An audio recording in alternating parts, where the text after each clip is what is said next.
मुंबई का मुच्छड़ पान वाला गिरफ्तार। पान के लिए मशहूर मगर पुलिस से उलझने के लिए बदनाम। फिर एक बार मुसीबत में मुंबई का मुच्छड़ पान वाला। देश की राजधानी मुंबई के केम्स कॉर्नर पर हर रात साधारण दिखने वाले हैचबैक से लेकर लग्जरी सेडान कारों तक की कतार लग जाती है। दो मगही, एक कलकत्ता मीठा, एक सादा। कुछ लोग सड़क के उस पार से इस कारों की ओर दौड़ते हुए आते हैं और चिल्लाते हुए उनके ऑर्डर लेते हैं। अगली कार तक जाने से पहले वे कुछ इसी तरह की जल्दबाजी के साथ इन ऑर्डर की डिलीवरी भी कर देते हैं। यह सारी भीड़ उस पान स्टॉल के लिए है जिसे मुच्छड़ पान वाला के नाम से जाना जाता है और जो पिछले कुछ दशकों से बॉलीवुड हस्तियां सहित शहर के हर आमो खास के लिए रात के खाने के बाद एक पसंदीदा विराम स्थल बन गया है। साथ ही अपने लहरेदार मूंछों और स्टॉल पर उपलब्ध तरह तरह के सुगंधित एवं मसालेदार पानों के लिए जाना जाने वाला तिवारी परिवार पुलिस से उलझने के लिए भी काफी बदनाम रहा है। इस बुधवार को इस दुकान के सह मालिकों में से एक शिव कुमार तिवारी को प्रतिबंधित ई सिगरेट बेचने के आरोप में गिरफ्तार किया गया। मुंबई पुलिस के एक अधिकारी के मुताबिक खेतवाड़ी स्थित मुच्छड़ पान वाला के गोदाम से 1,25,000 रुपए की कीमत वाली 80 ई सिगरेट जब्त की गई है। पुलिस के अनुसार यह पिछले कुछ दिनों में इस तरह की दूसरी बरामदी है। इस अधिकारी ने लगभग 4 से 5 दिन पहले गांवदेवी पुलिस स्टेशन के कैंप्स कॉर्नर स्थित मुच्छड़ पान वाला की दुकान से भी 1,05,000 रुपए की ई सिगरेट बरामद की थी। मुच्छड़ पान वाला के इर्द गिर्द एक तरह का कौतूहल सा लगता है। इस परिवार के सदस्य दशकों से मुंबई में पान बेच रहे हैं और कथित तौर पर करोड़ों की संपत्ति के मालिक है। मुंबई पुलिस के एक दूसरी अधिकारी ने कहा कि ऐसा माना जाता है कि इस परिवार के पास मुंबई के आलीशान नेपेंसी रोड इलाके में एक अपार्टमेंट भी है और तिवारी भाई में महंगी कारों में चलते हैं। दक्षिण मुंबई में रहने वाले और अक्सर मुच्छड़ पान वाला की दुकान पर जाने वाले एक स्थानीय नेता ने कहा, मुझे यह तो नहीं पता कि मुच्छड़ पान वाला के मालिक मर्सिडीज चलाते हैं या नहीं, लेकिन उनकी दुकान के बाहर मर्सिडीज और रोल्स रॉयल्स जैसी लग्जरी कारें अक्सर देखी जाती है।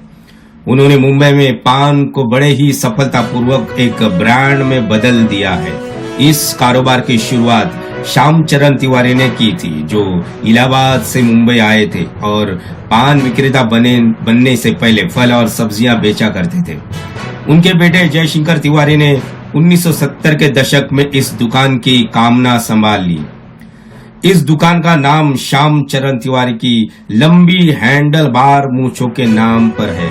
मुच्छड़ पान वाला के मेनू में मगही या कलकत्ता किस्म के पान के पत्तों में लिपटे सादे और मीठे बीड़ों की पेशकश से लेकर स्ट्रॉबेरी, चॉकलेट, आम, अनानासा और खसखस जैसी फ्लेवर में अधिक प्रौद्योगिक पान शामिल हुए।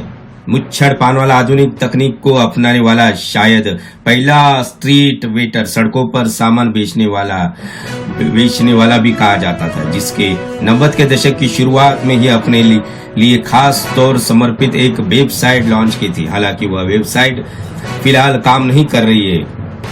एक समय पर यह वेबसाइट ऑनलाइन ऑर्डर लेने के विकल्प और कैटरिंग की सुविधा के लिए संपर्क साधने का नंबर प्रदान करने के अलावा पान बनाने की संबंधी बुनियादी जानकारी भी प्रदान करती थी।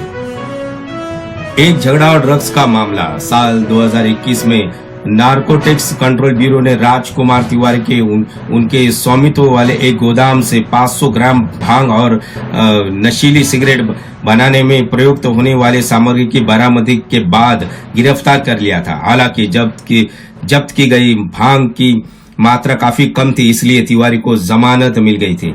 उनकी गिरफ्तारी उसी मामले से जुड़ी थी जिसके लिए एनसीबी ने एक ब्रिटिश नागरिक करण सजनानी और राष्ट्रवादी कांग्रेस के नेता नवाब मलिक के दामाद समीर खान को भी गिरफ्तार किया गया था। एक सूत्र ने बताया कि एनसीबी का एक आरोपी था कि सजनानी और खान के भांग आधारित उत्पाद विकसित करने और मुच्छड़ पान वाला जैसे स्थानीय विक्रेताओं के माध्यम से इसे बेचने की योजना बनाई थी। सितंबर 2021 में एक विशेष अदालत ने इस तरह की फॉरेंसिक रिपोर्ट के बाद दोनों को जमानत दे दी, जिसमें सुझाव दिया गया था कि जब्त किए गए अधिकांश सैंपल्स में भांग नहीं पाया गया है।